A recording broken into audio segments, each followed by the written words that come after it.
बहादुर सेनापति, कूटनीतिज्ञ और महान वार्ताकार मोहम्मद खान बंगश 1727 व 28 में इलाहाबाद का गवर्नर नियुक्त हुआ।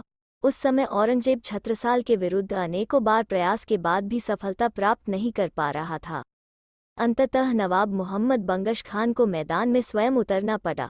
इसके पहले कि हम मूल कहानी पर जाए, पहले समझने की कोशिश करते हैं कि छत्रसाल कौन था, छत्रसाल का महत्व क्या था।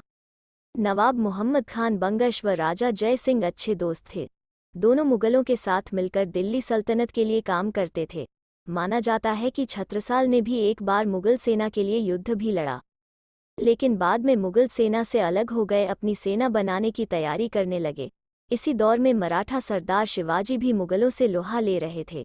शिवाजी से प्रेरित होकर युवा छत्रसाल उनसे मिलने पहुंचे। शिवाजी ने छत्रसाल को परामर्श दिया कि अपने इलाके में मुगलों के साम्राज्य को कमजोर करो और परास्त करो। प्रेरित हो छत्रसाल ने कई राजाओं से बातचीत की, लेकिन कोई तैयार नहीं हुआ। छत्रसाल ने 5 घुड़सवार और 25 पैदलों की अपनी छो सेना तैयार की। इसके बाद छत्रसाल ने वो इतिहास लिखा जिसे बुंदेला लोग आज भी याद करते हैं। 82 साल की अपनी जिंदगी में छत्रसाल ने 52 लड़ाइयां जीती। आइए अब लौटते हैं अपनी मूल गाथा पर। 1727-28 में इलाहाबाद के गवर्नर मोहम्मद बगंज खान ने बुंदेलखंड के राजा क्षत्रसाल पर आक्रमण कर संपूर्ण का परिवार को कैद कर लिया था। इनमें से एक थी बला की खूबसूरत मस्तानी, जो महाराजा क्षत्रसाल की पशियन पत्नी रूहानी बाई की पुत्री थी। रूहानी बाई हैदराबाद निजाम की दरबारी नर्तकी थी। मस्तानी के बारे में अनेकों कहानियां प्रचलित है।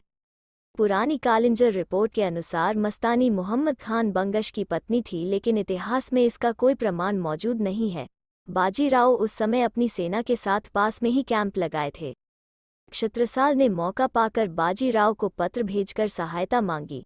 बाजीराव ने आक्रमण कर मोहम्मद खान को साथियों के साथ कैद कर लिया। बाजीराव की निगाह मस्तानी पर पड़ी और उस पर मर बैठा। अपनी सहायता के बदले में क्षत्रसाल ने बाजीराव को अपनी पुत्री मस्तानी का हाथ मांगा। सहायता के बदले छत्रसाल ने झांसी, सागर व कालपी की जागीर तथा 33 लाख के सोने के सिक्के दहेज में दिए। मस्तानी अव्वल घुड़सवार, भालेबाज व तीरंदाज थी। कम उम्र में उसकी मृत्यु हो गई थी। एकमात्र पुत्र था शमशेर बहादुर। पूना में मस्तानी महल व मस्तानी दरवाजा आज भी खूबसूरत मस्तानी की याद दिलाते हैं। कहते हैं मोहम्मद खान बंगश ने दिल्ली से सेना मांगी थी, लेकिन दिल्ली दरबार में उस समय राजनीति खेली जा रही थी, जिस कारण से समय पर सेना न पहुंच पाने के कारण बंगश को बंद कमरे की छत तोड़ भागना पड़ा। इस दौरान बंगश बहुत दुखी था, क्योंकि उसने इस लड़ाई में अपने सबसे अजीज 300 चेलों को खो दिया था।